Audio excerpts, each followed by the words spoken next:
Welcome back to Fox and Friends. Dave Briggs, he's Clayton Morris, she's Allison Camerata.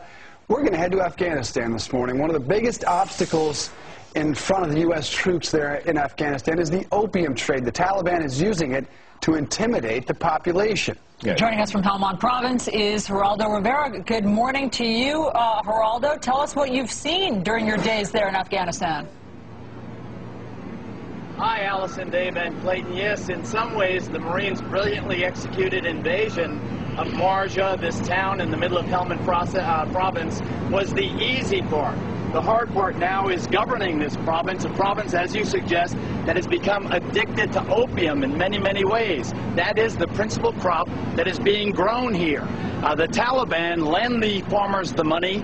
They are indebted to the Taliban. They have to grow the opium. Now the Marines, in their success, are in a sense a victim of their success, because now the population is, they have these opium fields, and we are tolerating it. We are tolerating the cultivation of the opium because we know that if we were to destroy it now, the population would turn against the Marines, and it would be a real security risk. Let me introduce Lieutenant Colonel Brian Christmas. He's the commanding officer of the 3rd Battalion, 6th Marines. Really a wonderful group of Marines here.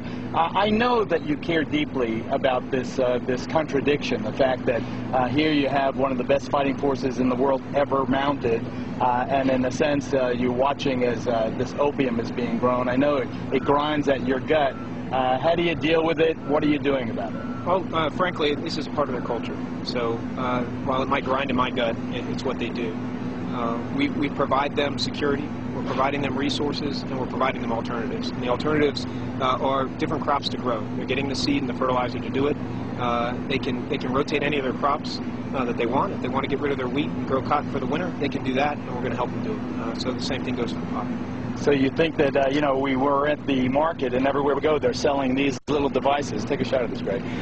They're hand-carved. These are the little devices they use to scrape the opium sap off the plant. And I watched as you bought every one that was for sale because you care so deeply. Why did you do that? Well, I'm off the street. The idea is that we don't want to harvest the poppy. We want to, hopefully turn the poppy over and put some wheat, cotton, watermelon, cucumber. It's all great stuff they grow out here. We just want to see that come to fruition and the poppy just to go away. How do you separate the good guys from the bad guys? I watched that checkpoint you had. The cars are out on the road. That's the good news. The bazaars are coming back to life. That's the good news. But I don't know how in the world you tell a Taliban from a guy who just lives in the neighborhood. You don't. They do. And I'll tell you, the majority of those people are good people. The ones that are bad are really bad, and they've convinced some of the good people to be bad. Follow that. Bottom line is most of them are on the fence, and it's just a matter of showing them the good, showing them the fact that the Gero government is here. It's going to make a difference, that we're here to help them with that security and those resources, but they're the ones that are going to make the difference. There are a few bad people, the majority of them are good. But I fault the politicians for putting the Marines in this position, where we can't eradicate these crops for security reasons, and these guys, after winning the war, in a sense, now have to fight this fight. But next year, hopefully it'll be better. I just want to quickly pan around, see some of the 3rd Battalion, 6th Marines. There's the Master Gunnery Sergeant, ranked enlisted man. Next to him is Captain Black. He had a visit. Quick, who visited you a couple of weeks ago? Prince Charles came down a couple of weeks ago. And the Brits like him? I mean, do you guys like him? Yeah, it's good that he came out, saw the guys, went out to the pubs and engaged with the guys. That was good. Good to get him around. So we had a visit from Prince Charles, and the Marines are doing the good thing. Dave, Clayton, and Allison, back to you guys in New York.